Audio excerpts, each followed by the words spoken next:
Et bonsoir Benjamin Banoun. Bonsoir. Vous êtes le fondateur du biberon français, fabricant de biberons entièrement conçu en France, c'est du 100% made in France, ce qui est a priori gage de qualité, ça les Chinois apprécient. Et la Chine d'ailleurs, c'est votre premier marché en Asie aujourd'hui. Alors effectivement, les normes françaises sont les normes les plus exigeantes au monde aujourd'hui pour la sûreté des enfants. C'est d'ailleurs la France qui a porté au monde l'interdiction du bisphénol. Et donc lorsque l'on passe les normes françaises, on est quasiment garanti d'avoir les tests partout dans le monde. Partout. Donc nous avons été homologués en France et donc pour l'Europe, au Japon, en Corée, en Chine et aux États-Unis. Et nous exportons vers la Chine depuis cette année. Depuis cette année, donc c'est quand même assez récent. C'est assez récent, mais ça démarre sur les chapeaux de roue puisque c'est notre plus grosse commande. Et en fait, il y a eu une première petite commande qui a été vendue quasiment en 15 jours et donc derrière, la commande est colossale. Et c'est des commandes de combien? Alors en termes de biberons, on est à plus de 30 000 biberons qui sont commandés là d'un coup. Comment on fait pour gagner en visibilité, gagner des parts de marché là? Vous vous attaquez à la Chine.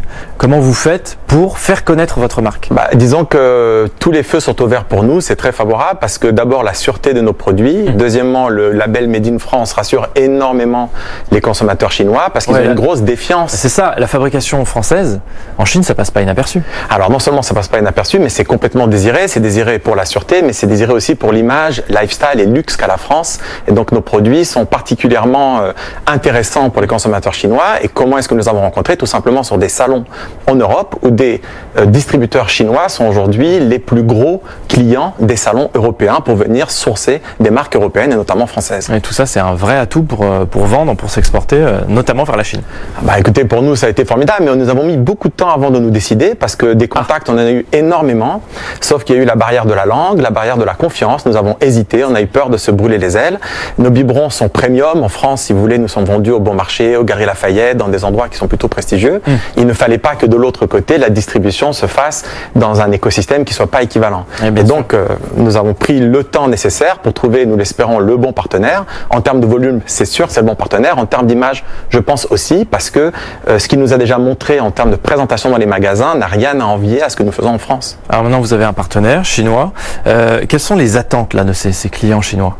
Alors, le client chinois, de ce que nous en comprenons, attend plusieurs choses. D'abord, la sûreté des produits. Vous vous souvenez peut-être des scandales qu'il y a eu autour du lait. Du lait et donc, exactement. Donc, tous les sujets de la périculture sont devenus un peu anxiogènes pour le consommateur chinois. Et donc, lorsqu'il achète des produits occidentaux et notamment français, il est rassuré.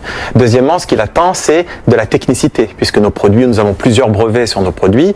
Nos biberons, par exemple, ne captent Vous en avez un lien avec vous. Et ça, c'est votre best-seller? Alors, celui-là, on a eu de la chance. Oui, c'est parce que il a été dessiné par Soledad Bravi, qui est l'illustratrice du magazine Elle, mais on a eu du bol parce qu'il nous a fait des cœurs rouges et le rouge est signe de bonheur en Asie. Et donc c'est notre biberon qui se vend le plus là-bas. L'expérience de la Chine, ça permet de valider le marché pour ensuite, pourquoi pas, conquérir de nouveaux marchés asiatiques? Alors, disons que pour nous, c'est la France qui a été notre marché le plus important. On va considérer que la France est notre flagship. Nous avons été très sélectifs sur les endroits où nous vendons nos produits. Et du coup, le consommateur chinois est beaucoup plus averti que ce que l'on croit. Et il regarde ce qui se fait en France avant de décider d'importer ou pas. Et étant donné notre petit succès en France, ça fonctionne plutôt bien en Asie. Mais l'Asie en lui-même, c'est le pays avec le plus fort potentiel. Depuis la fin de l'enfant unique en 2015, avec la possibilité d'avoir 2 enfants, mais une politique de natalité qui va s'accentuer dans les prochaines années, probablement que l'enfant va devenir un sujet encore plus important.